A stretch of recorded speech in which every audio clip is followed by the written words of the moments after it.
Orang tuh sering bilang MC kan tinggal ngomong doang. Wahai Anda, kita kasih solusi. Derry Just Like Sunnah. Masya Namanya Allah. sama nih. Deriansa. Lu sering dikira gua gak sih? Sangat. Mas Dery, Afwan Deriansa bisa gak bantu saya untuk jadi MC? Gue langsung gak balas gue. Kok orang-orang kiranya mau ngundang Deriansa jadi MC, tapi kok kontaknya kontak ke lu? Kan kontak gua aja udah beda. Hah? Aduh gak tahu Pak ya. Mungkin kata Deriansa tuh sudah membuana. Masya Allah. Melalang buana lah. Masya Allah. Masya Allah, Masya Allah. Nggak, Jadi lu lah. apalah nama saya punya Dery juga. Tapi Pernah, jangan-jangan pernah juga di kontak dari komedian Lika-liku laki-laki. Tahu nggak lo? atau yang ada jangan. Oh, Jangan sebutin, ya. yang pakai sorban. Oke, gini deh kita bahas deh. Sebenarnya gimana sih suka dukanya dan bagaimana cara ngebangun wedding organizer syar'i yang lo garap nih. Kita lihat deh di Masya layar. Allah. JL Sunnah. Masya Allah. Banyak orang kiranya jalan sunnah ya. Iya betul sekali. Iya Bukan jalan sunnah. Masya Allah. Ya orang kiranya banyaknya gitu kan. Betul. Oke. Jadi panjang sebenarnya ceritanya. Panjang ya. Ini kita lihat dulu ya. Oke. Tadi 4.000 followers. Oh, Ustadz Muhammad Syar'i. Tuh. Oke, bawa lagi. Kalau misalnya teman-teman ngeliat Mana? yang sebelah kiri tuh, wah syubhat boy. Habib. Kiri tuh. Terus diajakin ngobrol sama Dustin, nyambung tuh 4 jam tuh. Tuh macam-macam ya. Nah ini. Masya Allah. Coba close lagi kita lihat bawah-bawahnya. Apa sih aktivitinya dan gimana caranya bikin ngeyakinin orang tua yang stigmanya Nah tuh, ada tuh. ada kan penjelasannya kan? Enggak, gue bikin video kayak gitu. Iya. Coba kata sih. Nanti kita bahas lah, kita bahas di sini deh. Oke. Gimana cara ngeyakinin orang tua yang mungkin masih tradisinya atau stigmanya mengenai walimah syar'i. Betul sekali. Kok dipisah sih? Nah, Ntar jangan-jangan dibilang sombong sama keluarga yang lain. tuh banyak sob. Kok disekat sih? Oh, macem-macem. Kita yang dihantam. Iya kan? Ini kendala-kendala WO syar'i itu begitu tuh. Betul. Gimana caranya? Nah, mungkin lo punya tipsnya untuk ngeyakinin orang tua calon mempelai. Oke. Gimana sih sebenarnya ngomongnya? Iya dan lain-lainnya lah. Oke. Ini berat ya pasti kan? Salah satu yang termasuk terberat sih. Nanti gue akan jelasin ya kenapa bisa dibilang berat banget. Karena Oke. antara yang konvensional sama yang syar'i itu udah kelihatan banget sih bedanya. Kalau konvensional kita persepsi samain dulu ya. Artinya bukan syar'i dan kayak kebanyakan. Betul sekali. Umum lah. Yang umum ya. Lo datang, udah tahu deh. Pokoknya ini nikahan gitu kan. Nikahan gitu. Nikahan yang udah terbiasa kita dari dulu datengin gitu lah. Yang ada musiknya, Betul sekali. ada live musiknya Betul gitu sekali. kan. Itu. Biasa ada Raisa tuh. Apa tuh? Kalau sanggup bayar. Apa tuh Raisa aja. Kita di sini ngambil libronya. Tapi kalau di sini nggak ada musiknya. Ada.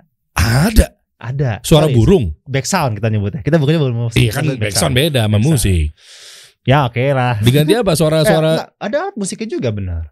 Rebana. Oh rebana. Oke. Itu diperbolehkan kan? Iya kalau lagi walimah. Yes. Ya terus apa lagi biasanya? Udah itu doang ya. Enggak, kita jadi gini, ada 5 hal yang menjadi poin penting ketika orang tuh mau ngeliat ini pernikahan syariah atau enggak. Ini 5 hal nih yang sering kita jual. Meskipun sebenarnya mungkin masih banyak ya, tapi 5 hal ini.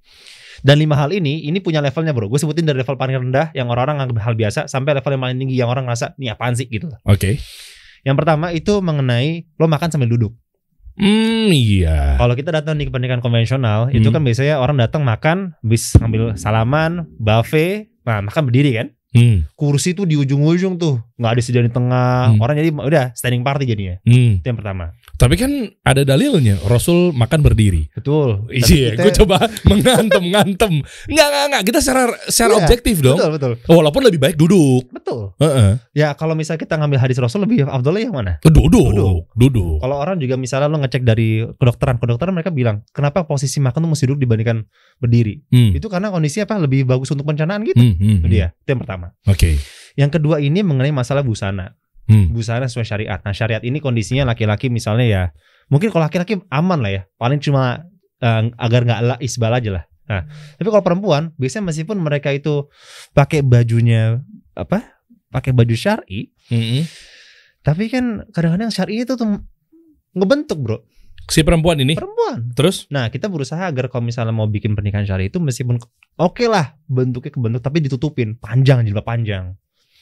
Orang tuh kalau misalnya lo sering bakal ngeliat deh orang-orang nikah muslim nikah ya, mereka tuh ya oke mungkin pakai menutupi aurat, tapi kebentuk tubuhnya tuh kelihatan, jilbabnya masih dilipat leher, Nah, jilbab kecekek. Nah iya, nah kita tuh urusan agar mau itu pengantin wanita, mau itu dua ibunda, oke, pakainya yang sesuai syariat lah. Oke. Dan itu pun juga di area perempuan. Nah, yang ketiga, nanti udah mulai seru nih. Tidak ada prosesi adat yang bertentangan sama syariat Islam. Wah, ini perang nih sama orang tua nih, nggak bisa begitu, bro. Yang paling sering dibicarain sama orang tua kita tuh, Mas kok bisa, kan kita orang Indonesia ya, kita perlu tuh sungkeman sama orang tua, ya kan? Kita jelasin, Bu, sungkemannya mau gimana dulu nih, Bu? Kalau sungkemannya bentuknya cuma salaman, kita prefer salaman. Oh, nggak bisa gitu, Mas. Dia harus bener-bener masuk dalam kedua antar paha kita, Mas. Gimana tuh? Kalau gue tuh, nah ini gue kasih jadi tipsnya nih. Jadi buat teman-teman semua yang kalau misalnya ternyata, biasanya tuh teman-teman daerah nanya, kalau misalnya, ini gimana kalau misalnya kita disuruh untuk sungkeman? Ana bilang, brother, kalau kita ngomongin dalil, orang tua biasanya pasti akan defense dulu. Kita ngomongnya via apa namanya? WhatsApp. Karena tadi lu bilang via WhatsApp biasanya. Nah, kita ngomongnya pakai cara yang lain. Yaitu, Bu, biasanya kalau misal perempuan itu suruh sungkem, kalau duduk tuh susah, Bu. Apakah itu dari pakaian atasnya atau bawahnya tuh pasti susah. Dibandingkan dia harus duduk, mending sambil berdiri salaman. Perempuan nggak capek, ibu juga enak. Mau cipika-cipiki salaman pelukan aman. Oke. Nah, biasanya kebanyakan orang tua setuju nih di situ. Tapi pas kita kasih tahu dalil, bro, apaan nih? Lu anak kemarin sore mana? Nah, iyalah. Lu anak muda, saya duluan lahir nih. Ente mau bita-bitahin. Nah, jadi ke situ arahnya. Panjang urusannya. Tuh, itu nomor 3 tuh. Itu salah satu proses syariat ya. Yang keempat, nah ini lebih seru nih, nggak ada musik. Oke, itu kan rame juga, bro. Makanya gue bilang ini nomor 3, nomor 4, nomor 5 nih level paling tinggi nih. Nah, nomor 4 nih yang paling berat tuh biasanya nggak ada musik. Nggak ada musik ya? Mas, kok kayak kuburan ya? Sepi banget ya. Kalau yang kayak gini, kita nggak bisa langsung masuk bilang musik itu haram, sob. Oh, berarti lu menghalalkan musik? Bukan. Bukan gitu. Kita mesti ada cara dulu nih. Pakai metode sebelum kita ngomongin masalah musik, kita mesti cari tahu dulu ini orang tuanya gimana sama anaknya. Gimana perkembangan agamanya. Makanya gue tulis di situ tuh ada tips ortu setuju. Boleh. Mungkin. Boleh coba klik dong. Nah, coba deh. Boleh dong. Yang ini nih, tips jitu orang tua setuju nikah kamu syar'i. Oh, ini ada suaranya nih ya. Coba. Oh, ini lo jelasin. Nah, udah sekalian aja ada orangnya di sini, mending lo jelasin sendiri langsung. Pertama, gue bikin satu menit kan. Pertama tuh mesti doa, ya kan? Kasih hidayah. Nah, yang nomor 2 nih.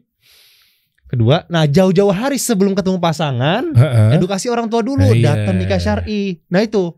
Oh, ngerti gue. Mah, ikutan yuk, yuk. Ini ada temen Dery nikah nih. Iya. Nah, di mana? Di sini. Oh, kok dipisah nih? Pasti nanya kan? Iya. Oke. Nah, makanya gue bilang sama klien itu biasanya problematika klien itu ngubungin kita biasanya itu mereka udah mau nikah dan udah mau dekati hari H, udah deal sama vendor lain. Oh iya, ini tips bener-bener jitu nih, bener nih. Jadi sebelum ke arah sana, jauh-jauh hari nih, jadi anak yang berbakti dulu sama orang tua. Iya. Udah ngaji, jangan ngegas sama orang tua. Bu, nih syirik, bu, nih haram, dibantai sama orang tua. Wah, anak mana kok ngaji jadi kasar sama orang tua? Gitu. Oke. Jadi jauh-jauh hari tuh sama orang tua tuh udah ngaji nih. Nah, lembutin dulu orang tua.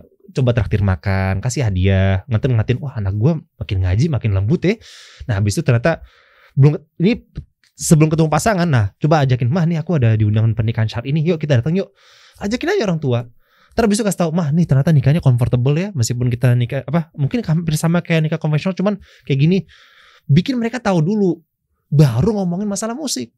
Lu notice gak sih ketika lu tuh udah MC udah persilakan tamu undangan buat naik ke panggung, salaman, habis itu mereka makan, bunyi piring, habis itu orang-orang di situ ngobrol pas tuh ambience noise banget, bro. Iya, benar. Misalnya. Cuman kita selama ini karena keseringan dengerin musik, jadi hal tersebut yang buat sepi banget gitu. Padahal kalau misalnya lu diemin aja, tuh rame sih, misalnya. Rame bener. Itu yang pertama. Kecuali ada yang mecahin piring di situ ya. Nah betul, orang pasti ke situ semua tuh ya.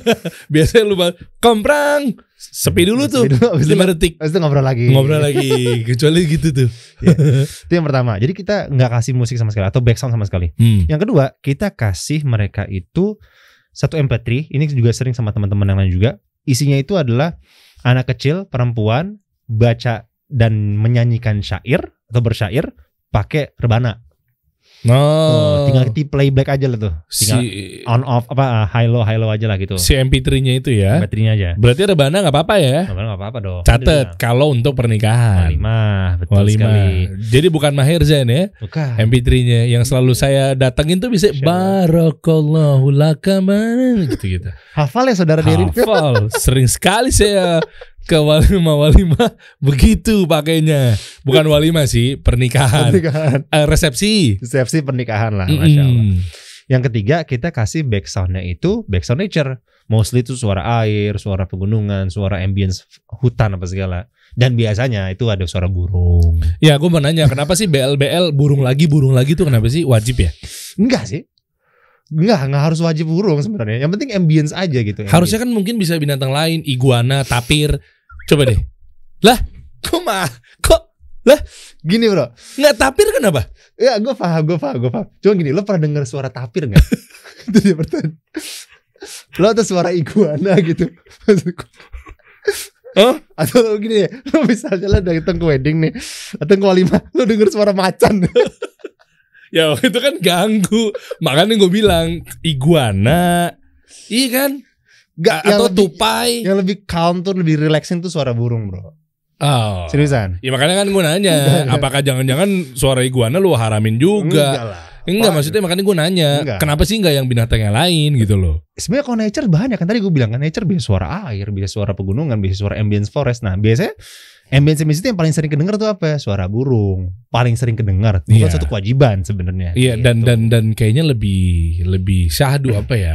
Lebih lebih nangkep kita. Ya kayak misalnya lo ke vacation gitu, terus habis itu lo kan bangun pagi kan, misalnya lagi jalan-jalan refreshing apa segala, yang pertama kali denger suaranya apa sih? Kicauan burung. Itu dia. Sorry Ralat, gue gak setuju lu bilang vacation, staycation. Oh staycation, oke. Anak sekarang staycation bro, bukan vacation. Lu gimana sih? Gue generasi Gen Z tersinggung nih. Ya begitulah pokoknya. Tuh.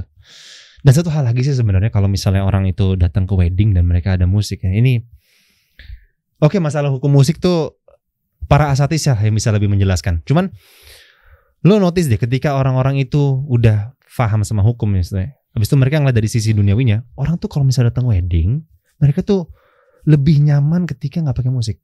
Kenapa? Karena ketika lo ngobrol sama orang, kedengeran musik, lo mesti ngomong keras-keras. Iya ganggu ya. Kadang sakit kuping tuh kalau dia paksain di telinga kita karena nggak kedengeran. Iya. Apalagi kalau misalnya lo lagi makan ngobrol depan lo speaker kenceng. Wah itu ganggu. Bang, apaan? Nggak tahu deh tadi. Ntar tuh musiknya selesai dulu. Musiknya selesai dia ngobrol bentar, mau main lagi. Iya benar. Itu dia. Itu memang ya itu salah satu hal yang sering dirasakan sama audiens kita sih. Oke. Teman-teman kita. Itu kan apa ya solusinya kan? Sekarang gue mau nanya berangkat dari masalahnya. Kita mundur dikit ya guys. Dari awal lu ngebangun ini banyak cacian misalnya, banyak masalah di situ. Yang lo kasih tahu barusan kan oke lah solusi. Kalau begini jadinya begini solusi. Nah, sebenarnya gue mau ngajak teman-teman juga untuk mudah-mudahan dapat insight, dan dari Just Like Sunnah ini akan kasih solusi buat teman-teman gimana caranya bangun bisnis wedding organizer syar'i. Iya kan? Masya apa Allah. Sih ya serangan-serangan dari mana sih? Suka dukanya apa sih? Masya nah, Allah. Itu gue mau tahu dulu dari awal nih. Ya mudah-mudahan teman-teman yang di daerahnya masing-masing pengen ngejalanin tapi kadang masih kepentok stigma itu, Bro. Nah, sebenarnya tadi masih ada satu lagi, cuman yang satu ini ntar gue tarik. Nah, tadi kan ada level 4 tuh. Tungguin di belakang aja ya. Sekalian bareng-bareng ya. Siap, sengaja ganjel biar dia juga nonton sampai habis. Dari tahun berapa lo coba ini garap? Gini, gue start dari MC 2007. MC dulu. Konvensional. MC kampus. Iya, maksudnya umum ya? Ya, kampus 2007 sampai 2011. 2011 lulus. Berusaha lah tuh masuk ke beauty pageant tertentu lah pokoknya. Habis itu apa? Lu kasih tahu. Janganlah. Gue gak bilang lu abang none Jakarta ya. Maksudnya coba pengen. Sorry. Kan gue sorry. Kelepasan. Aduh, nih emang saudara Derin luar biasa. Sorry. Nggak, tadi maksud gue mau bilang bahwa gue nggak mau ngomong lu yang itu. Taunya tersebut abang none Jakarta. Ya oke lah. Maksudnya ya masuk beauty pageant tertentu. Habis itu gue ikut sekolah public speaking 3 bulan. Di mana sekolah public speaking? Talking. Oh, Talking. Nah, Debbie Sehertian ya? Bukan. Bukan, Deng. Talking. Becky Tumeu, Erwin Parengkuan. Yes. Kalau di Bisartian mah yang bahasa-bahasa gaul ya. Iya lupa gue. Iya. 3 bulan tuh. Nah, jadi gue berbekalkan beauty pageant tersebut lulusan Fasilkom UI, meskipun nggak nyambung ya, sama public speaking school. Gue ikut tuh casting sana kemari. Alhamdulillah setahun nggak ada satupun yang terima gue. Di TV presenter audio radio apa segala. Mungkin radionya lari ke saudara Deriansa itu dia. Gue yang jadinya dapet ya. Itu dia. 2012 akhirnya setelah nggak dapat, 2015 tuh vakum MC. 2015 Agustusan lah. Nah itu gue ketemu sama seorang MC di acaranya dosen. Gue waktu itu diminta buat ngunculin video. Nah gue ngobrol sama MC-nya nanya abis itu. Nah di sini gue jujur nih teman-teman semua, gue nekat. Gue udah 3,5 tahun gak MC. Terus abis itu MC nanya, namanya siapa? Nama saya ini. Kerjanya apa?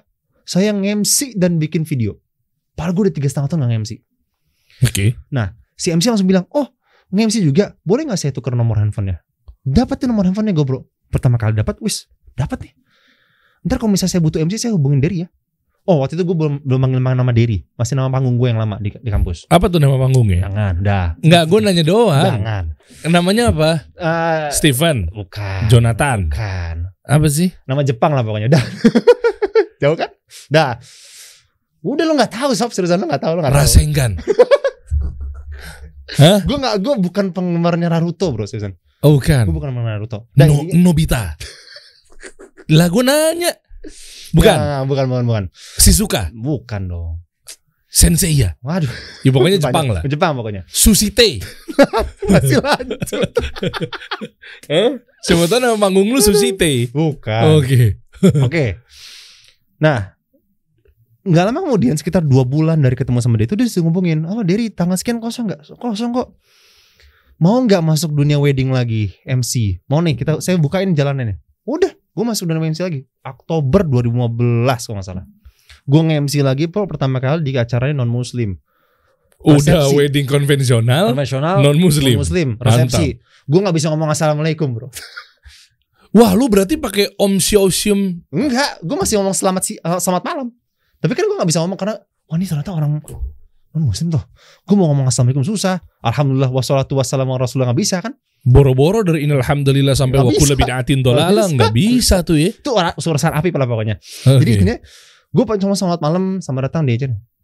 Sampai di pertama kali gue nge-MC bro, itu gue jedar 3 closing sampai 3 kali. Karena apa? Redundant, ngulang-ngulang gitu. Iya, karena pas gue lagi ngomong nih, asum nih, ini kamera nih. Oke mas, kita closing ya. Oke, kami ucapkan selamat malam dan terima kasih kepada yang telah hadir. Kami ucapkan, mas boleh diulang nggak? Kamera on, gue megang mikrofon, gue bilang, mas boleh diulang nggak? Di panggung bro, 2 kali gue ngulang. Wah magro mente. Serius lo, itu kan lagi acara bro. Lagi acara closing statement. Bukan tapping acara host. Betul.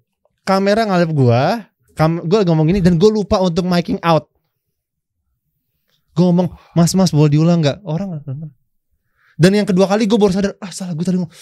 Pas yang kedua kali gue ngulang, gue salah. Nah, mungkin gue agak lupa. Gue baru making out mas kali ini mas. Pas yang ketiga gue baru berhasil closing lancar. Ini wedding orang lagi berjalan nih. Lagi berjalan. Wah. Gue setelah selesai acara gue pamit. Gue bilang, Der kalau misalnya abis ini WO nggak ngubungin lo, paham. Lo rusak banget nih. Lo rusak performance lo nih. Serius. Pertama kali nge-MC lagi bro. 3,5 tahun. 3,5 tahun vakum nge-MC lagi. MC lagi, wah rusak. Tapi setelah itu gue belajar lagi nge-MC. Nah pas dari situ nggak tahu ya, kayak gue dapat feedback. Nah gue coba belajar lagi, gue coba latihan lagi depan kaca. Nah pas udah masuk wedding berikutnya, wah udah mulai lancar nih, Dari 2015 sampai 2017 gue perhatiin semua vendor lain yang kerja. Gue kan sering datang suruh meeting juga kan apa segala, meeting apa segala. Nah gue perhatiin, oh WO kerjanya begini, oh catering begini, oh begini. Akhirnya dari 2017an itu gue tentuin oke, gue bikin WO dengan nama brand gue waktu itu Il Maestro. Apa tuh maksudnya? Il Maestro tuh, Il tuh kalau misalnya bahasa Italianya tuh the, Maestro tuh master, jadi the master. Tapi gue bikin bahasa itunya ya. Il Maestro. Yang dimana nanti akan berujung kepada event sulap. Lah kan the master di RCTI ada. Gue kan master of ceremony bro. Oh gitu. So gue pikir lo juga ngegarap gua IO. Gue gak mungkin bisa ngalahin apa dari Corbusier lagi begini. Gue pikir begitu ujung-ujungnya. Enggak. Intinya gue bikin brand itu wedding. Nah gue udah 2017 tuh udah bikin tuh WO tuh. Qadarullah something happen besar dalam hidup gue. Ketemulah sama kajian Ustadz Khalid Basalamah. Oh ini awalnya lu bikin itu belum ngaji? Belum. 2017 belum ngaji tuh. Mengenal kata manhaj salaf itu tahun 2004. Tapi jauh setelah itu ya Allah alam ya belum tersentuh lagi. Oh jadi mungkin hidayah udah sampai tapi taufik belum. Nah itulah. Mungkin kurang lebih begitu. 2017 itu something happen pokoknya. Akhirnya gue dikasih sama salah satu teman gue ngasih video ceramahnya Ustadz Khalid Basalamah. Dari situ gue ngeliat ini orang kok karismatik banget ya. Dan dari situ masya Allah, semoga Allah jaga beliau. Gue jadi senang dengan kajian. Musik yang dulunya senang, kok tiba-tiba ketarik sendiri. Ya itu. Ya kita kan dulu waktu pertama kali ngaji kan kita kenalnya pasti yang kita cari hukum-hukum dulu nih. Sekitar gue apa nih Dari 2017 sampai 2019 itu gue benar-benar konsultasi. Masalah WO. Gue ketemu sama 3 orang ustadz. Nah masya Allah ini 3 orang ustadz ini bisa dibilang apa ya? Ya mungkin ini sebagai 3 penjembatan kali ya. Akhirnya gue benar-benar mau fokus di cuma syar'i doang. Siapa aja beliau? Yang pertama itu gue ketemu sama Ustadz Ahmad Bazir. Insyaallah. Hafizahullah. Yang kedua tuh gue ketemu sama Ustadz Subhan Bawazir. Hafizahullah. Yang ketiga gue ketemu sama Ustadz Erwandi Tarmizi. Nah, 3-tiganya gue tanya pertanyaan yang sama. Ustadz saya nih MC dan saya nih MC. Saya mau tanya. Gue langsung frontal aja. Pekerjaan saya tuh uangnya halal atau enggak ya? Uangnya halal atau enggak? Lalu kata beliau hafizahumullah. Nah, yang nggak tahu ya, mungkin emang ini bedanya kali ya kalau misalnya ini emang tingkatnya asatis dibanding kita kali ya. Dia kayak nggak bisa ngebaca. Oh ini orang mungkin baru ngaji, baru mungkin dimudahkan taufik sama Allah. Intinya mereka ngomong nggak langsung haram, tapi mereka bilang, "Akhi, insya Allah yang antum pegang tuh halal." Tapi coba antum melihat deh di situ, antum tuh berkumpul di tempat kayak gitu. Antum kumpul di tempat orang yang ada sekwilda, ada bupati. Sekwilda sekitar wilayah ada, bupati buka paha tinggi-tinggi tuh. Habis itu di situ ada musik, ada biduannya. Biduannya pakainya tertutup atau enggak? Oke, ini bentar. Gue potong dikit. Yang lo tanyakan tuh hukum MC-nya atau hukum MC di tempat yang begitu? Gue nanya hukum hasil uang gue dari pekerjaan kayak gitu. MC yang secara umum? Iya. Oke. Makanya tadi kan gue nangkepnya lo cuma nanya hukum MC sama bayangkan ketika di situ ada orang pakai tank top, hot pants gitu. MC yang situ kan? Intinya yang gue dapat adalah ketika lo nge-MC itu insya Allah pakai MC itu pekerjaan yang mubah, boleh. Oke. Cuma kondisinya coba lihat kondisi sekitarnya. Akan menjadi haram kalau. Nah itu kan maksudnya kan poinnya kan. Oke. Gue nggak tahu ya. Waktu itu para asatidz sih bilang, wah antum sih halal. Tapi antum coba lihat deh sekitar antum. Antum nyaman nggak dengan kondisi hidup kayak gitu? Dengan kondisi antum nge-MC kayak gitu? Gue sampai ada salah satu orang yang nanya gini. Ketika waktu itu kan kita ada kenal sama hadis Rasul yang bilang suatu saat ini kan yang akan ada umatku yang menghalalkan khamr, sutra, musik dan ya kan. Temen gue bilang gini, antum masih nge-MC itu masih berat nggak pas mesti announce musik? Masih berat sih. Iya. Dia langsung mengaitkan bro.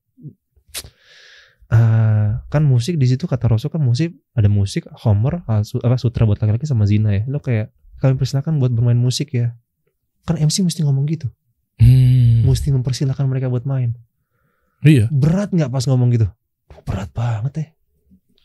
Sama aja orang bilangnya silakan bro nih ada minuman homer keras nih mabok deh. Atau enggak silakan nih. Iya maksud gua dulu pun juga banyak sekali teman-teman kita tuh yang mereka tuh pas lagi wedding ada wedding toast kan? Oh wedding toast. Yang nikah non muslim. Iya. MC-nya muslim. Suruh wedding toast. Wedding toast saya semua tuh pas lagi depan dia dibawain tuh champagne. Cuma bilang, "Mas, saya pakai apple juice aja ya." Wah. Saya nggak pakai wine tapi saya muslim tapi saya pakai apple juice ya. Tapi kita wedding toast guys. Kalau pakai marjan boleh nggak? Aduh. Nggak guna. Lo minumnya boleh sob. Cuman lo mandu acara seperti itu. Sekarang pertanyaannya ketika lo mesti mandu hal kayak gitu, hati lo gimana? Terjasus. Terjasus mau cari kesalahan. Apa? Gue jadi lupa. Apa? Menyerupai golongan. Tasyabuh. Kok tajasus? Tajasus itu nyari kesalahan. Ngintip-ngintip WhatsApp orang. Iya. Nah itu, gue pas kayak gitu langsung, iya berat banget ya. Berkali-kali karena kita kan MC ya nggak mungkin lah kalau kita MC resepsi akhirnya kita boleh nggak kalau misalnya kita kasih itu gue berat tuh makin ke situ sampai gue waktu itu pernah ngajak istri sama anak gue buat di MC. Gue nge-MC kayak gitu, terus habis itu gue ngeliatin anak gue pas itu kodar Allah bikin tidur tuh pas lagi musik main. Gue langsung mikir gini, ya Allah, masa gue kalau misalnya ngajak anak gue sama istri gue buat kerja yang lu tampilin kayak gini sih? Ya Allah, lu sampai ada di poin itu ya? Seriusan? Yang nyanyi cewek, bajunya segini, anak gue tidur. Kalau misalnya dia ngatain bapak gue nge-MC acara kayak gitu loh. Aduh. Gue langsung mikir, aduh ini gue gak bisa nih, ini udah mesti stop nih. Gue mesti apa ya apa yang mesti gue lakuin gitu. Oke, tapi kan wedding organizer belum lo jalanin kan? Nah berarti lo bisa aja ngambil job-job nge-MC acara wedding atau walimah syar'i. Betul. Nah itu emang waktu itu gue akhirnya lari ke situ. Cuman setelah itu gue ya karena tadi pas 2017 itu gue bikin WO. Nah pas kodarullah dibikin begini, gue langsung ini lagi langsung down lagi kan. Gue mesti bikin bisnis apa ya? Nah ketemu sama ustadz kayak gitu, gue ngobrol-ngobrol lagi. Akhirnya oh iya. Mungkin gue termasuk salah satu orang yang cepat untuk untuk berani balik gitu. Karena kalau misalnya orang yang bisa habis ngaji terus tahu dia mungkin pekerjaan dulunya haram, terus itu mereka larinya mungkin ke mana, ke herbal kan. Sekarang gue tetap jual madu itu banyak lah tuh kan. Iya. Tanpa mendiskreditkan itu, gue tetap pengen kerja di MC. Tapi mana yang halal nih? Oke. Nah langsung habis itu gue liat, wah kemarin gue udah bikin WO, gue bikin apa segala. Gue pelajari tuh dari 2017 sampai 2019. Gue catat semua, gue cari tahu apa aja yang dibutuhin untuk bisa ini. Gue diminta jadi MC nikah syar'i, gue perhatiin semua. 2 tahun transisi. Udah 2019 kita ngambil cuma yang syar'i aja. Oke. Itu dengan transisi yang luar biasa, bro. Itu gimana bini lo? Hah? Kalau ngambilnya kayak gini otomatis job MC berkurang dong. Sangat. Iya kan? Saudara-saudara, fair-fairan aja bro. Kita dulu kalau di MC konvensional ya, MC konvensional tuh, MC itu kan acara Sabtu pagi ke Sabtu siang, Sabtu sore ke Sabtu malam, Minggu pagi ke Minggu siang, Minggu sore ke Minggu malam. Berarti itu 1 minggu tuh bisa 4 acara. Oke. Pukul rata lah MC akad resepsi Sabtu pagi ke Sabtu siang tuh 2 juta. Sehari Sabtu doang tuh bisa 4 juta. Sabtu Minggu bisa 8 juta kali 4. 32 juta bro. Itu cuma MC cuap-cuap doang. Senin sampai Jumat libur. Kenapa lo tinggalin nih kalau cuan begitu kan mantap bro? Ya kan habis ketemu sama Ustadz. Habis Allah mudahin gue ketemu sama Ustadz. Pas dia ngomong kayak gitu. Tapi kan cuan. Gue keinget sama ucapan Ustadz Subhan. Ustadz Subhan tuh paling sering ngomong kayak gini. Apa tuh? Daging yang Rasul bersabda, daging yang tumbuh dari barang yang haram tuh neraka lebih berat. Gue pas kadang itu gue langsung mikir, masa gue ngasih gini sih. Oke lah, gue assume lah nih duit halal lah, tapi gue masih di lingkungan kayak gitu. Gue apa gak ketarik lagi? Hati manusia lemah sob. Oh iya. Lu udah ngaji, even sekarang pun udah ngaji nih, lu kalau bisa tiba-tiba hati lemah, bisa jatuh lagi ke belakang. Iyalah. Itu dia. Kan futur pasti. Itu dia. Gimana cara ngatasin biar kita gak futur? Gak mungkin ya, pasti futur. Ngeri seriusan, makanya gue pas dari situ, duh ini gak bisa nih. Gue kalau misalnya gue gak keluar dari situ dan gue gak kalau gue masih stay di situ, berat. Akhirnya itu 2019 akhirnya gue tentuin, dah gue coba mau ngambil yang syar'i, gue bikin brand. Il Maestro gue buang, gue bikin nama baru JLS. Oke, itu tuh poinnya tuh ya, turning points. Nah, tapi pertanyaan gue, berapa job yang waktu sebelum lo jalanin wedding organizer syar'i? Artinya gue pengen tahu nih struggling lo itu tuh segimana sih sampai akhirnya bini lo masih support lo. Kita ngomong fitrah manusia deh. Kita ngomong fitrah manusia. Tapi alhamdulillah kalau ternyata bini lo juga masih support gitu dalam artian ya. Tapi kan fitrahnya kan pasti kan keluarga bergejolak. Sangat. Perdebatan pasti ada dong. Nah itu berapa penghasilan lo bulan itu? Pertama gini, alhamdulillah istri gue udah dimudahkan gaji juga. Oh alhamdulillah. Jadi ketika gue ngomong kayak gitu, dia nggak pakai banyak ngomong. Intinya yang kamu adalah suami, kamu tanggung jawab. Oke, emang itu tugas gue. Nggak mau tahu, lo nggak boleh cengeng di situ. Laki-laki mesti punya izah buat bisa memenuhi kebutuhan keluarga kan. Oh jelas. Semampu kita. Nah, habis dari situ gue coba untuk ya udah tuh, gue mulai yang namanya mouth to mouth lagi ke kajian, ketemu sama orang. Pak siapa? Gue kenalan sama orang-orang kajian tuh. Kajian kita sering ketemu kan, kita ngomong namanya siapa? Oh nama saya Dery Pak. Gue langsung ngomong saya Dery. Biasanya tuh kalau misal orang nanya nama siapa, habis itu langsung nanya kerjanya apa sekarang Mas? Oh saya MC sama WO Syar'i Pak. Itu yang pertama metode gue tuh untuk bisa memperkenalkan lagi jasa sunnah. Dulu postingan gue banyak bro. Gue hapus-hapusin. Kenapa? Ya ada banyak cewek gue taruh. Oh. Gue kan MC konvensional pasti banyak ceweknya. Kalau nggak cewek pengantin wanita, tamu undangan ya kan. Nah pasti kali gue dijepret-jepret kan pasti ada mereka di belakang. Iya, kalau nggak partner MC lo yang cewek. Itu salah satunya. Iya kan. Maka itu postingan kalau misalnya mode itu mungkin bisa lebih dari yang sekarang ini. Dihapus apa di archive? Hapus lah. Oh kirain masih disimpan di arsip. Nggak kan gunanya. Ini kebanyakan ini nih emang kayak wartawan. Enggak, gue pikir masih di arsip kan. Enggak. Ana tabayun pada antum akhi. Nah anak-anak hapus semua. Tuh. Terus habis itu nyaman tadi gue sampai foto-foto kan fit udah dihapus-hapusin. Terus habis itu gue pas udah belajar gitu, gue coba selain kenalan sama orang, gue bikin spanduk, gue bikin kartu nama, gue bikin brosur-brosur. Belum pakai brosur bro, gue bikin brosur. Tahun berapa masih pakai brosur? 2019. Masa pakai brosur sih bro? Gue pakai brosur. Oh masih works ya 2019 ya? Still works. Lalu gue bikin jadi A4, gue bikin jadi 4 gitu, jadi A5 kan. A5 tuh gue print pokoknya. Apa just like sunnah, apa aja keuntungannya nih, kontak sini. Buat lo taruh sebaran di kajian-kajian? Salah satunya. Jadi lo tunggu di depan pintu gerbang waktu itu masjid? Enggak, waktu itu gue minta tolong sama Ustadz. Hah, lo minta tolong flyeringnya sama Ustadz? Gimana? Jadi gini. Nggak ada adab ya? Wah, bukan gitu. Gue pikir Ustadz tolong sebarin dong. Wah, itu mah gue langsung antum siapa? Iya makanya kan gue nanya flyeringnya gimana.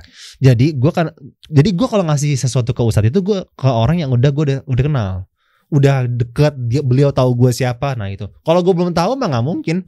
Gue tiba-tiba Ustadz Subhan tolong kasih, nggak mungkin lah. Siapa dia?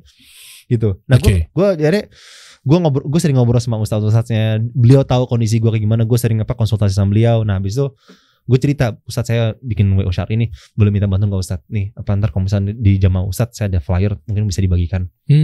Bikin gitu. Oke. Jadi gue bisa bikin flyer, bikin kartu nama. Nah gue waktu itu sempat bikin juga di salah satu gedung rekanan, kita bikin mini Syar'i Wedding Expo lah. Nah di situ kita buka bus, orang-orang nanya sama kita ya, just like sunnah kayak gimana. Wah gue jelasin panjang lebar. Terus struggle-nya, dapat klien, masya Allah 2019 nggak nyampe 10 kali, nggak nyampe 5 mungkin bahkan. Yang bener loh. Serius. Wah, struggling luar biasa itu. Gue bener-bener kayak Allah Robi ini memang berat banget ya. Dulu kita mah kalau yang konvensional kita hantam aja dah, non muslim kita hantam aja lah. Oke. Nah terus per sosial medianya nggak lo bentuk pada saat itu? Nah waktu itu sosial media gue bentuknya masih via MC. Dulu namanya bukan JL Sunnah tuh. Dulu tuh JL Sunnah masih akun pribadi gue. Oh jadi lo masih pakai nama Naruto yang bukan Jepang itu? Enggak, gue masih udah nulis nama Derry tapi underscore JL Sunnah. Oh ya. Underscore JL Sunnah itu. JL Sunnah makanya gue ubah. Iya. Lah kenapa lo rubah? Jadi JL Sunnah doang tapi tanpa ada nama Derry-nya? Karena pertama butuh branding itu sendiri. Corporate tuh butuh sendiri. Nah gue perlu branding diri gue sendiri. Makanya gue bikin Instagram baru. Instagram.com/DerryNovadatu. Ya kayak Bapak Deriansa lah. Deriansa ada kasih solusi lagi. Oh, oke. Kenapa nggak lo ganti namanya Deriansa _JL Sunnah? Gue sering tuh dihubungin sama ini, Deriansa antum yang punya JL Sunnah. Wah gue bilang sejak kapan dia nge-hijack bisnis gue. Ya. Nah sampai akhirnya sekarang nih, berarti startnya itu dari tahun berapa sih wedding organizer Syar'i itu? 2019. Starting 2019. Nah, fokus lo di mana? WO Syar'i, tapi lo juga punya pelatihan public speaking. Gimana sih maksudnya? MC dan WO Syar'i itu di JL Sunnah. Makanya ketika kemarin gue bikin kelas public speaking itu, yang awal mulai dari bersama Bro Deriansyah juga. Yoi, kita pernah bikin tuh ya. Berapa waktu itu? 400 orang? 220-an. Kok 400? 200-an ya? 220-an. Nah, dari situ gue akhirnya gue gak bisa nih pakai nama JL Sunnah terus. Karena JL Sunnah ini pasti promotingnya tentang wedding. Gak mungkin tentang kalau tiba-tiba gue ngomong masalah gue lagi mau share sesuatu tapi atas nama JL Sunnah. Ya itu fokusnya pecah tuh. Jadi dia ngerti juga nih brand positioning. Misalnya kondisinya kayak gue ngomong misalnya, aduh ini ada, gue lagi getol sama orang nih masih ngomongin riba mulu. Gak mungkin. Kenapa JL Sunnah ngomonginnya riba ya? Nah kan udah gue mesti pisah. Tapi gimana, bikin baru atau enggak? Udah lebih banyak followers di sini, udah gue korbanin branding gue, personal branding gue bikin JL Sunnah dulu. Dah, gue belum bikin IG pribadi tuh. Oke. Belum. Tapi makin kesini makin banyak keresahan gue ya. Udah gue bikin baru deh. Keresahannya apa? Adalah banyak lah. Lo lebih tidak, yang kayak tadi gue bilang, lo kalau mau nge-share sesuatu tapi atas nama JL Suna nggak cocok gitu. Oke. Lo mau ngebahas tentang public speaking tapi JL Suna kayaknya nggak cocok gitu. Iya. Itu dia, makanya gue bikin. Sementara itu platform untuk wedding organizer syar'i. Iya betul. Nah, akhirnya gue bikin Dirnova Datu. Oke. Tapi kalau kita ngeliat dari demand, nggak demand sih, supply-nya deh, ya kan? Nah, supply-nya ini, which is dia jadi kompetitor. Saat ini kan kompetitor dari wedding organizer syar'i ini kan banyak banget ya. Banyak apa dikit sih? Banyak ya. Banyak.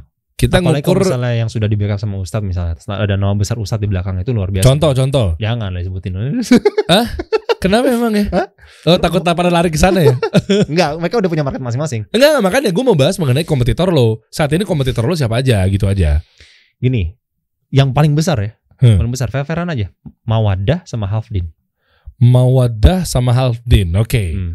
Dua-duanya itu kan ada nama besar Ustadz di belakang. Iya, dua-duanya guru kita lah. Masya Allah, hafizahumullah. Oke. Dan teman-teman kita semoga juga Allah istiqomahkan juga nih. Hafdinnya dulunya kan namanya Five Earth kan? Masya Allah. Oke, ganti nama jadi Hafdin. Oke, itu besar. Menurut lo itu? Besar. Bukan. Iya gede. Maksudnya menurut lo gimana caranya untuk bersaing sama mereka? Ini kita ranah untuk profesional bisnis ya. Kita tanpa harus mengurangi rasa hormat kepada mereka. Betul. Gimana caranya? Ini kan lo harus kasih solusi dong kepada teman-teman yang menghadapi kompetitor di luaran sana yang tingkat akuisisinya tuh tinggi banget misalnya. Nah, gue pengen tahu nih versi lo. Jadi gini, ketika pertama kali gue ngeliatin mereka muncul tuh, waktu gue bikin WO pertama kali, pasti gue akan lihat dulu ini siapa yang paling sering dicari orang lah. Qadarullah dua nama itu kan paling muncul tuh, sering muncul. Memang ada beberapa WO lain yang udah duluan dari JL Suna. Siapa ya? Gue malah taunya cuma kalian bertiga. Ini jujur ya, gue taunya cuma ya tadi JL Suna, Hafdin sama Mawaddah. Nggak, maksudnya ada beberapa, cuman maksudnya mana? Ada, cuman maksudnya kecil gitu loh. Maksudnya exposure-nya kecil. Kita ngomong Jakarta ya, kalau di luar daerah banyak banget. Itu dia, exposure-nya itu kecil gitu. Jadi dari segi Jakarta, gue ngecek mereka satu persatu ada, tapi postingan itu masih sedikit bro. Nah dari situ gue ngeliat, oke, berarti yang paling besar nih dua nih. Nah di situ gue ngeliat apa yang bisa ngebuat agar gue tuh bisa seenggaknya sama mereka lah. Gue pakai namanya metode ATM, amati tiru modifikasi. Gue ngeliat, ternyata mereka posting begini, gue posting begini. Awal mula tuh gue posting cuma masalah gue pas lagi nge-MC doang. Tapi ternyata enggak. Gue abis itu, alhamdulillah Allah mudahin, ilmu masuk apa segala. Gue ternyata enggak cuma itu doang. Gue coba bikin kisah-kisah deh, postingan tentang kisah, tentang bukan foto MC doang, foto kisah. Foto misalnya waktu gue dulu pernah ada di job ini, gue kasih lihat nih detail-detail dekorasi kayak gimana apa segala kan. Jadi nggak selalu hard selling di setiap postingan. Dan di saat itu gue bikin desain yang mungkin masih sedihan seadanya. Karena waktu itu gue nggak tahu ya.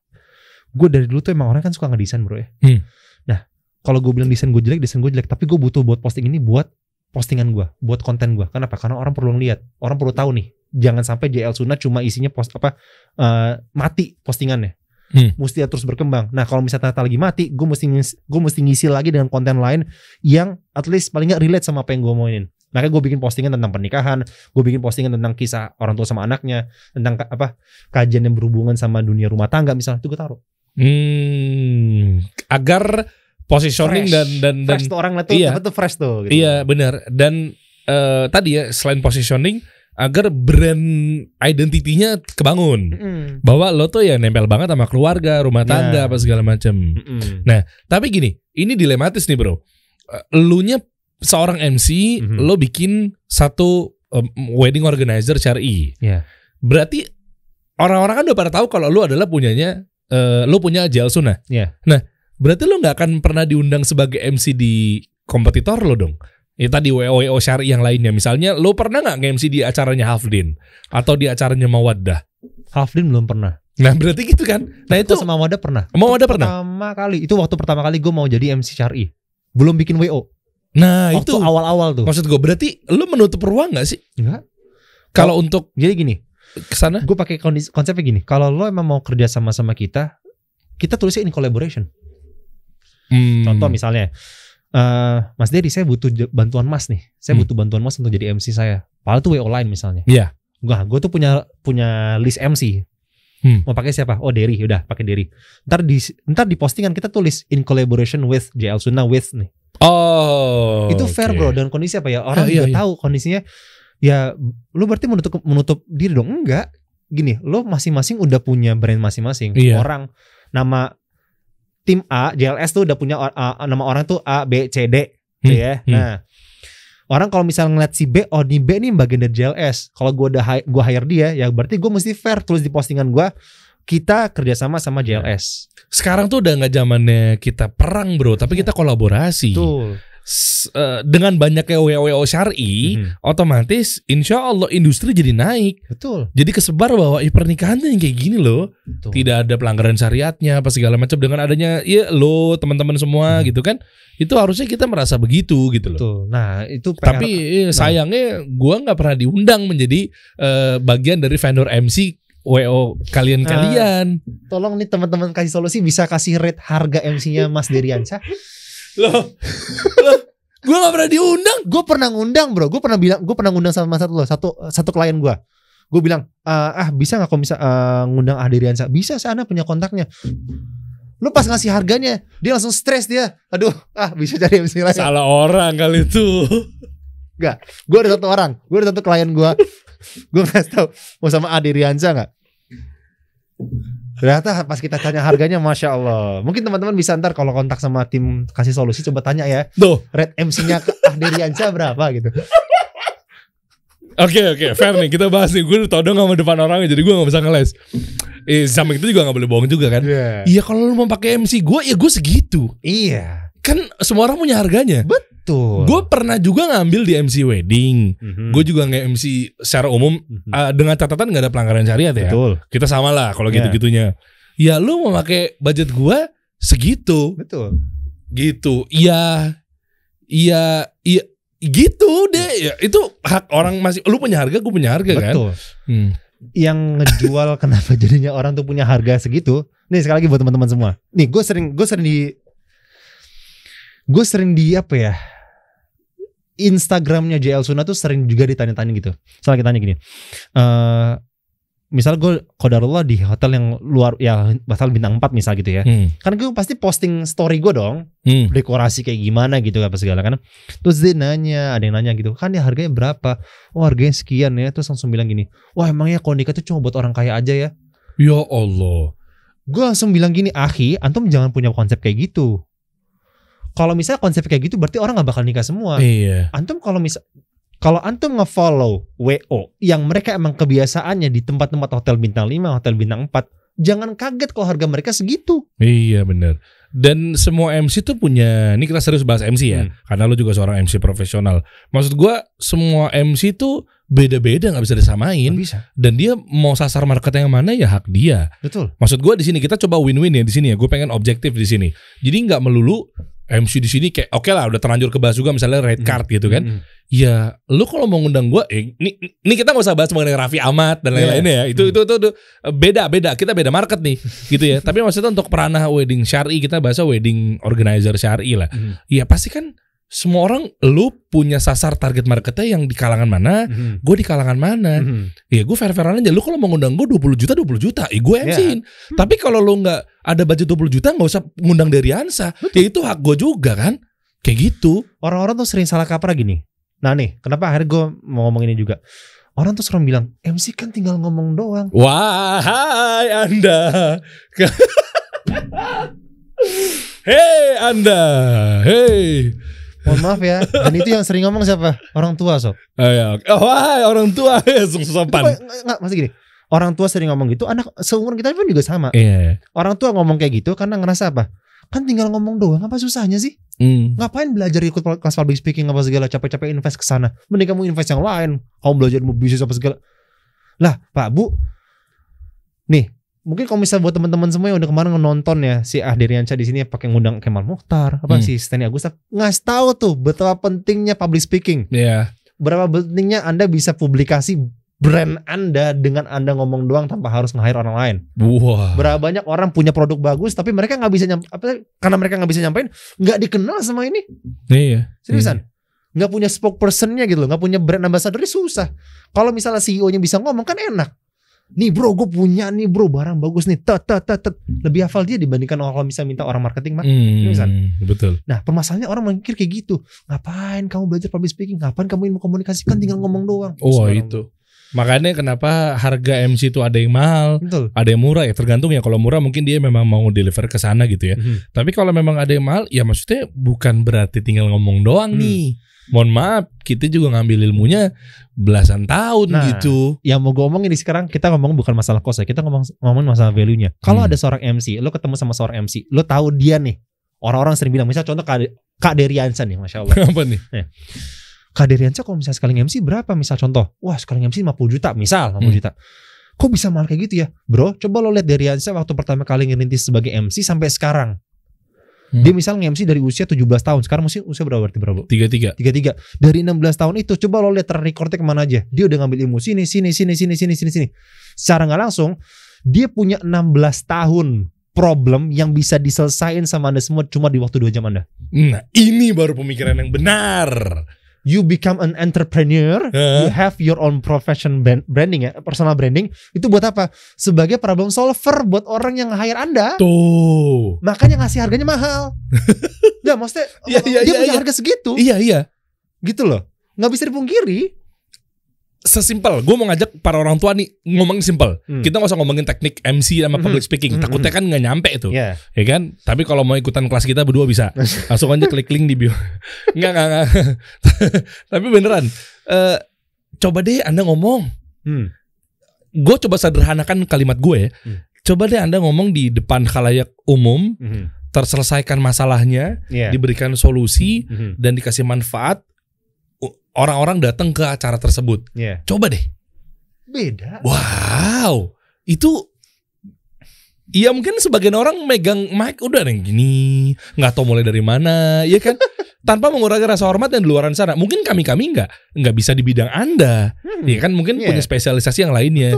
Kayak gitu sih. Maksudnya di sini gue membawa narasi ini buat coba tolonglah hargain MC dari mungkin kita sebut saja tadi kan Stenia Gustav dan lain-lainnya gitu yang Alvin. Iya, Alvin Masya Allah. Nah, gitu kan. Makanya jujur ya, kalau misalnya orang-orang coba deh teman-teman lihat makanya.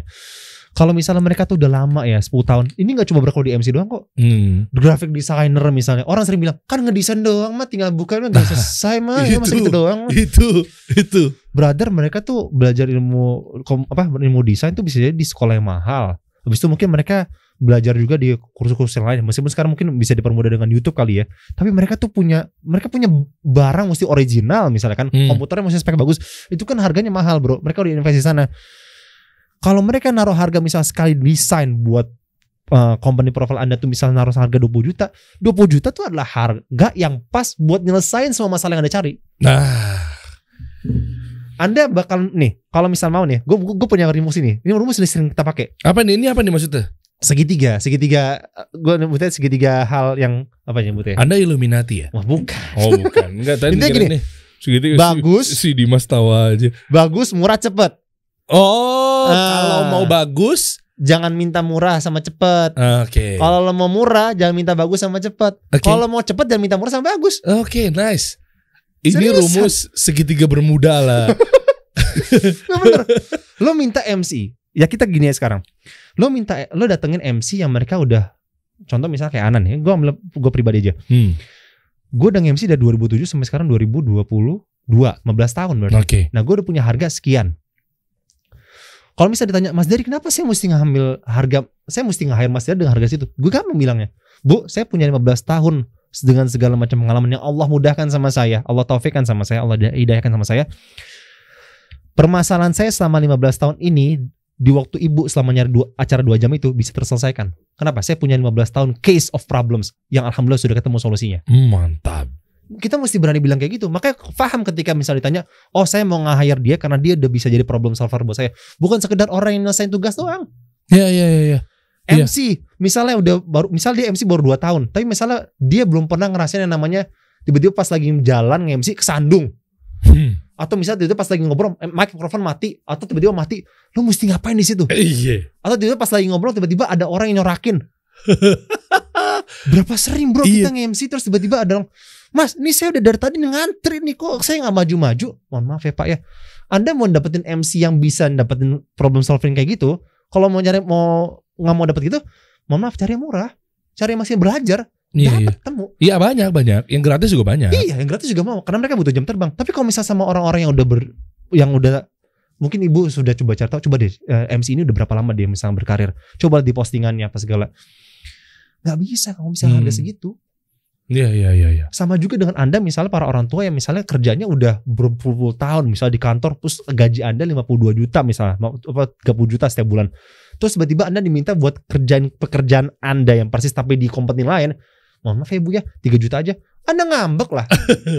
Saya di kantor saya 30 juta ngerjain gitu, sama kamu cuma 3 juta. Yang bener aja dong. Iya. Mesti fair gitu loh. Iya betul. Pertanyaan gue dari tadi gue nungguin, berapa budget lo MC? Duh jangan lah Pak. Saya gini. Pak Deriansyah kan punya angka X nih ya. Kita gitu aja gitu nih. Kita punya angka X nih. Saya ya mungkin ya 1/5-nya Pak. Enggak lebay lo. Lebay lo. Emang apaan? Enggak serius. Berapa sih kira-kira budget lo buat MC? Gue masih affordable kok bro. Gimana kisarannya? Kisaran MC doang. Terserah lu mau bocorin, monggo. Ya enggak, tadi saya udah bocorin tuh. 1/5-nya Deriansyah. Antum tinggal yang hubungi Deriansyah. Saya 1/5-nya lah. Enggak berapa, serius. Lo dulu deh, lo buka gitu. Lo kita sama-sama buka dong. Gue kan lagi nanya lo. Kalau gue udah pasti di atas. Kalau gue kan, gue bilang gue kasih bocoran. Lo enggak, tergantung. Sekarang gini, atas tengah bawah itu bukan berarti dia di ranah sok-sokan. Cuma maunya sama orang kaya. Bukan, ini gue mau jelasin masalah. Ini kalau ada papan tulis gue gambar ini mengenai market funneling. Maksudnya atau mungkin target market. Enggak, ini memang set positioning kita. Ya mau lo ukur dari oke lah, boleh lah sama. Lo tadi 2007 kan, gue dari 2005. Nah ya mungkin lo bisa ngukur lah. Atau mungkin ada juga yang 2 tahun 3 tahun tapi bagus banget. Bener dong, kita harus fair dong, kita harus objektif dong. Kita mungkin belasan tahun, sama-sama lah kita belasan tahun. Tapi mungkin ada juga yang 3 tahun 4 tahun tapi dia lebih bagus. Nah sebenarnya ngukur harganya itu memang dari kredibilitas, kapabilitas. Nah kalau gue layaknya untuk persepsi harga sekian, ya itu gue. Kalau misalnya lo nggak mau, nggak apa-apa. Betul. Iya kan? Begitupun orang yang di bawah menganggap bahwa kok murahan banget ya? Iya nggak apa-apa, kalau nggak diambil juga nggak apa-apa. Bentar, bagian tadi murahan tadi tuh penting nih buat branding. Kalau Anda udah berpuluh-puluh tahun di suatu bidang, terus abis itu mereka nanya sama Anda nih, berapa harganya Mas? Harganya saya contoh misalnya, harganya saya cuma sekian. Hah, bercanda nih orang. Masa kualitas begini harga cuma sekian? Malah kita kualitas bagus tapi dikasih harga kecil, orang malah nggak percaya. Nah, lo udah 20 tahun nih desainer misalnya, terus habis itu pas ditanya berapa nih ya harga sekali ngedesain Mas, contoh saya ngedesain gini cuma 2 juta Bu. Hah? 2 juta nggak percaya kok bagus begini? Kalau saya ngeliat dengan Mas yang kayak gini biasanya sih orang ngejual 10 juta. Saya baru percaya kok itu 10 juta. Anda cuma 2 juta, saya nggak percaya. Orang bisa nggak percaya dengan harga bro. Iya makanya itu sebenarnya harga itu persepsi. Di mana lo mengukurnya letak si orang itu ya tergantung harganya dan si persepsi orang tersebut. Nah makanya gue mau nanya lo berapa? Dari tadi lo ngajak gue muter-muter mulu. Iya gue masih ditanya juga lagi dasar wartawan. Kalau ini menurut lo adalah urgensi untuk disampaikan, monggo. Enggak, kalau gue merasa enggak. Itu ranah pribadi. Lo mending DM langsung. DM gue langsung. Di Nova Datu. Oke. Itu dia. Ya. Itu kalau versi tapi dia. Tapi gue udah ngasih tahu pokoknya gue 1/5-nya Deriansyah. Nah, itu dia. Kalau gue 25 juta berarti lo apa tadi? Coba berarti udah tahu ya Deriansyah segitu ya sekali MC ya. Kalau lo mau undang, ayo gue terima. Kalau di bawah gue, sorry. Gue ambil juga. Oke. Coba kita lihat dong akun Instagramnya dong, Deri Nova Datu. Nah ini, yang ini berarti apa bro pembahasannya bro yang ini bro? Nah di sini gue lebih tepatnya ke pertama masalah public speaking. Kemudian gue kan dulu gue pernah juga masuk ke dunia marketing bro. Oke. Nah gue cerita-cerita mengenai hal-hal kayak misalnya tentang gimana branding mungkin contoh. Ini konten edukasi lo di akun personal lo Deri Nova Datu. Oke. Nah tuh kayak misalnya lo mesti MC tunjukin identitas misalnya itu kan. Nah lo sebagai MC nah tuh misalnya bawa tuh gunain metode ini biar ngomong makin jelas. Coba nih buka dong. Oke, berarti sekarang ini aktivitas lu ngasih tahu atau ngajarin teman-teman semua bagaimana cara menjadi public speaker, ngomong depan umum, ngomong sama orang atau lawan bicara dan lain-lainnya. Oke. Nah, metodenya adalah say the vocals. Maksudnya gimana? Maksudnya kita sebutin huruf vokal A, I, U, E, O dengan sejelas-jelasnya dan selebar-lebarnya dari teman-teman. Kita praktekin yuk. A, I, U, E, O. Kita ulang ya. Buat artikulasi ya. Buat artikulasi. Kelihatannya jelek, cuman proses ntar buat teman-teman. Iya. Enak. Iya, itu ngaruh guys. Lu mesti banyak belajar. Panas ntar kan. Tenang menyampaikannya dan lebih jelas nanti pengucapannya. Untuk tahu metode-metode lain, jangan lupa. Nah, jadi promosi gua. Sebutan semua nanti. Kamu lu lagi ngapain? Gue kan promosi buat kelas gua. Oh, lu lagi buka kelas? Iya, bentar lagi insyaallah. Oh, apa tuh kelas apa? Itu PSD, Public Speaking with Derry. Wih. Bukan Photoshop ya di. Bukan Photoshop format Photoshop ya. Nah, misalnya contoh nih kayak yang bawah nih tuh. Bisa jawab ini kalian beli yang kamu jual. Nah tuh. Ini dari ilmu marketing lu pegang nih. Ada satu pertanyaan yang kalau teman-teman bisa jawab, produk dan juga jasa yang teman-teman jual akan dibeli sama klien. And that question is, apa yang ngebuat produk dan juga jasa yang teman-teman tawarkan itu lebih unik dan lebih spesial dibandingkan seller yang lain?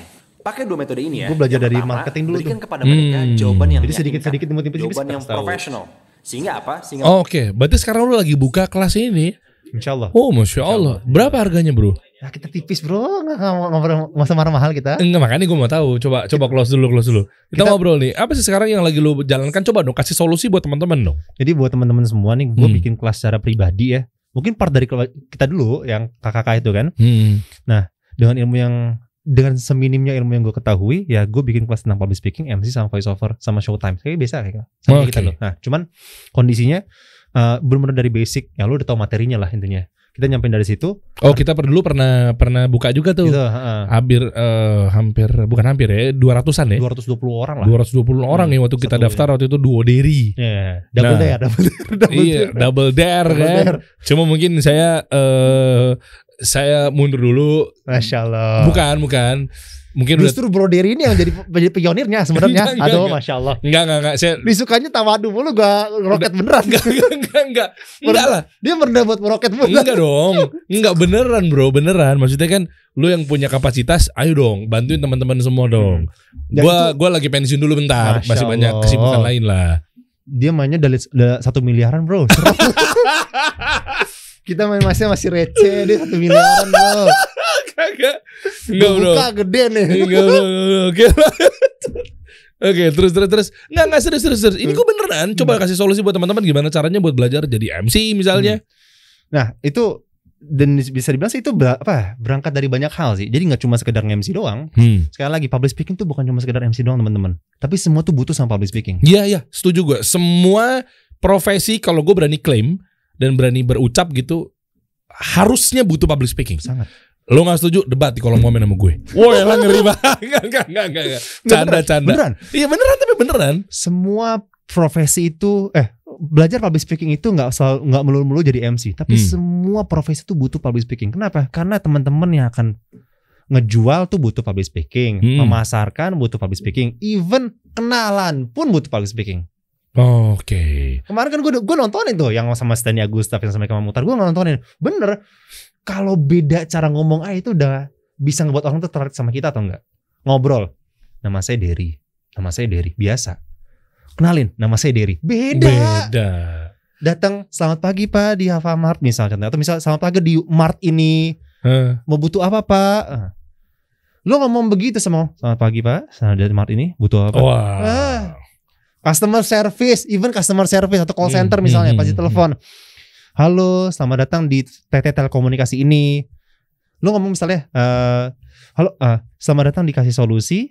Nama saya Derry, hari ini bisa dibantu. Wow, datar. Atau, halo selamat siang, perkenalkan nama saya Derry, saya dari Kasih Solusi. Apa ada yang bisa saya bantu dari Bapak dan Ibu sekalian? Nah, beda rasanya. Beda.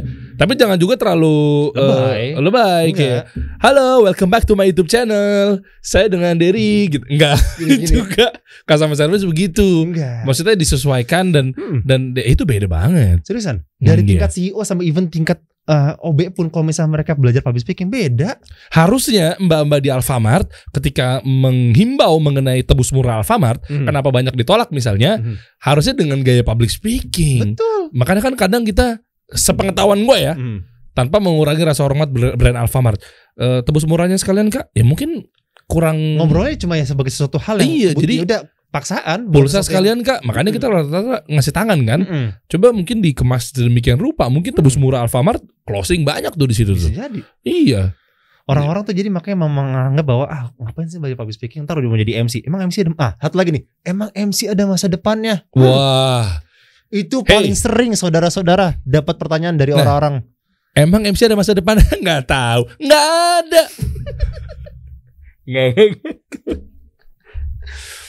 Itu pertanyaan paling sering bro. Maksudnya nggak ada penawaran yang cuma satu, penawaran tuh banyak. Begitu maksudnya. Jujur, gue termasuk sering dibilang gitu. Emang ngambil job kayak gini emang ada masa depannya? Kamu belajar jadi MC, emang MC itu ada masa depannya? Seberapa lama masa depannya gitu? Nah terus gimana? Lo jawabnya gimana? Ya gue bilang aja ya, insya Allah doain. Gue belum bisa memberikan suatu jawaban apa-apa. Gue cuma bisa bilang doain aja mah, Pak, segala. Doain aja nih, lo yang ngomong gitu mah, lo doain gue deh. Ntar bisa lihat sendiri hasilnya gimana. Oke. Berarti menurut lo sekolah nggak penting? Penting. Terus nge-MC aja tuh nggak? Sekolah tuh penting. Gue ngambil insight begini. Lo sekolah tuh penting buat apa? Buat networking lo. Buat lo bisa belajar ilmu komunikasi, ketemu sama orang. Lo bisa tahu nambah wawasan. Nilai, bagus. Kalau misalnya dapat nilai bagus, alhamdulillah. Lo bisa punya title di situ, bagus. Lo punya ilmu yang lo perdalam di sekolah itu. Tapi sebenarnya it's more than that gitu loh. Lo bisa punya teman, lo bisa punya apa? Ketika lo lulus kuliah, lo dari teman lo ini ntar lo bisa kenal sama yang lain. Lo belajar hal-hal yang nggak dipelajarin di kurikulum sekolah. Pernah nggak di kurikulum sekolah dikasih tahu gimana caranya untuk bisa nyakinin klien? Tapi lo di kuliah, misalnya saya komputer. Sementara profesi itu pasti ada berhadapan sama klien kan? Betul. Mau sekelas lo seberapa IT. Iya. Lo misal belajar ilmu matematika, lo belajar sin kostan semua yang lo pelajarin. Terus habis itu pernah dikasih tahu nggak gimana cara nyampein ini yang benar kepada murid sehingga mereka nyaman dengan pelajaran Anda? Oke. Pak guru tuh butuh public speaking, my friend. Yes. Serius? Iya. Ayo. Ya mumpung penawarannya lagi dibuka guys. Kita kan. Aduh, ya, panjang nih. Iya. Gitu. Makanya lo bikin untuk membantu buat teman-teman agar bisa ya. Iya. PSD tadi tuh ya.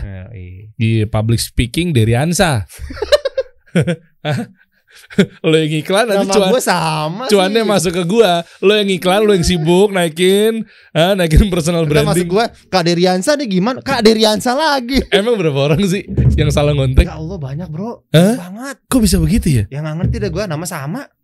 Makanya gua kadang-kadang tuh pengen bikin satu konten pribadi gitu ya nih ya, nih Deri tuh begini, Deriansa tuh begini gitu loh. Yang satu masih sedikit lebih lebih cabi kayak gitu. Iya.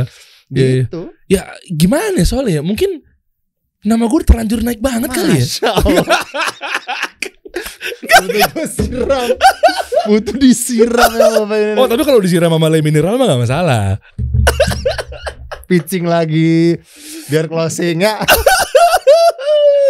Percaya nggak? Nah yang barusan dilakukan sama Deriansa itu ada teknik public speaking ditambah sama marketing. Bener. Udah nggak sadar kan? Iya. Itu butuh di public speaking. Orang-orang bilang apaan kan cuma jadi MC dong. More than that.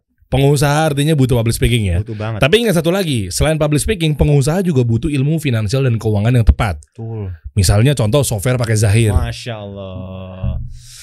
Perlu juga ya, Masya Allah. Emang luar biasa nih. Software akuntansi terbaik dan nomor 1 di Indonesia. Nih, Zahir. Makanya closing 1 miliar. Kalau gue gak sebut gak dibayar sama doi. Tapi mana belum tadi lu tambahin yang tips and trick yang kelima ya. Bukan tips and trick sih, lebih tepatnya level yang dihadapi orang-orang ketika mereka mau nikah syar'i itu apa yang paling besar. Tadi coba recap ya. Tadi kan kita ngobrol asik nih. Terus 4-nya apa nih 4 tadi ya? Kita ulang. Pertama tuh makan sambil duduk. Ya, yang kedua busana sesuai syariat. Ketiga prosesi adat yang syar'i yang bertentangan sama syariat Islam. Keempat nggak ada musik. Yang kelima dipisah laki-laki dan perempuan. Wah ini berat nih tantangan. Masih yakin Anda mau bangun wedding organizer syar'i? Ini susah loh. Ada 5 level tantangan-tantangan. Kalau lo nggak bisa menjadi problem solver yang baik, gimana nih? Itu berat bro. Makanya sekali gue bilang teman-teman ya, WO itu hanyalah satu fasilitas atau wasilah yang bisa memudahkan Anda untuk bisa menyelesaikan permasalahan di hari H. Tapi seperti yang gue bilang tadi, tips jitunya jauh-jauh hari sebelum ketemu sama orang tua ngasih tahu kenapa dipisah nih dek. Iya. Baik-baik sama orang tua. Lo udah ngaji nih. Biasanya kalau ngaji biasanya tuh ada aja tuh pasti ntar ujung-ujungnya aduh gue pengen ngeliatin kajian tentang pernikahan deh. Penting, cuman pada saat sudah belajar hal tersebut, edukasi ke orang tua tuh penting gitu loh. Jauh-jauh hari. Jadi bukan kita yang ditumbalin.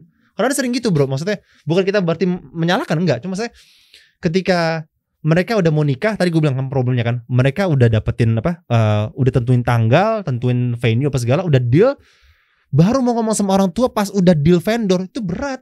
2 bulan lagi mau nikah, tapi baru bilang, Mas Dery bisa bantuin kita nggak? Ntar kita pengen nikah syar'i, tapi kita belum bisa nih sama orang tua. Ya susah. Oh itu tuh berat tuh. Kalau dipisah doang gimana? Banyak nggak calon-calon klien lo yang bilang boleh nggak sih kalau tanpa hijab dipisah biasa aja duduknya, itu gimana? Itu perlu konsultasi lebih mendalam sih sebenarnya. Sama ustadz ya? Salah satunya mungkin bisa sama ustadz. Itu dia. Maslahat nggak sih kayak gitu-gitu? Nah kondisi gini bro, yang sering jadi problem adalah kadang-kadang ada orang sering bilang gini, kalau dipisah saya mending gak usah nikah sekalian. Wow, siapa itu orang tuanya? Yes. Wah, serius. Kalau kamu mau pasang pisah kita, bukan begitu caranya pak. Mbak, gue tuh selalu bilang gini. Nih ya buat bapak-bapak sama ibu-ibu ya, yang kalau misal anaknya pengen nikah secara syar'i, poin pentingnya adalah coba deh bapak-bapak ibu lihat, nih anak ini pengen nikah dengan syariat Islam. Mereka pengen nih hari haknya tuh penuh pahala, penuh berkah. Masa dilarang? Wah, kenceng banget kamu ngaji sama siapa? Nanti digituin gimana dong? Ya sekali lagi, nah balasnya dengan pelan. Iya. Kita sering dengar ya kita akuin lah, kita anak-anak yang udah ngaji kadang-kadang masih sering ngegas juga sama orang tua. Cuman kalau kita ngeliat dari kisahnya siapa sih, Sa'ad bin Abi Waqqas sama ibunya gimana, ya Allah, Uwais Al-Qarni sama ibunya gimana, aduh. Berarti peran lo kali ini, lo kan sebagai pemilik wedding organizer syar'i, peran lo yang coba edukasi ke orang tua. Jangan sibuk ngambilin cuan MC-MC-nya doang, lo harus edukasi juga. Betul. Nah edukasi gue salah satu dengan cara tadi, gue bikin konten-konten. Orang lihat kalau misalnya bisa kasih ke orang tua gitu loh. Iya. Permasalahannya kita nge-like sesuatu, tapi kita nggak pernah ngasih tahu, kita nggak tahu gimana cara ngasih tahu ke orang tua dengan cara yang benar. Makanya baca public speaking. paling bisa, makanya belajar public speaking. Bener kan? Iya, ngomong sama orang tua tuh butuh public speaking sob. Nah, kalau lu pengen tahu, mumpung gue lagi buka kelas ya, dia yang marketingin, gue tinggal selling. Syukuran ya bro, jazakallah khair. Kita kasih solusi.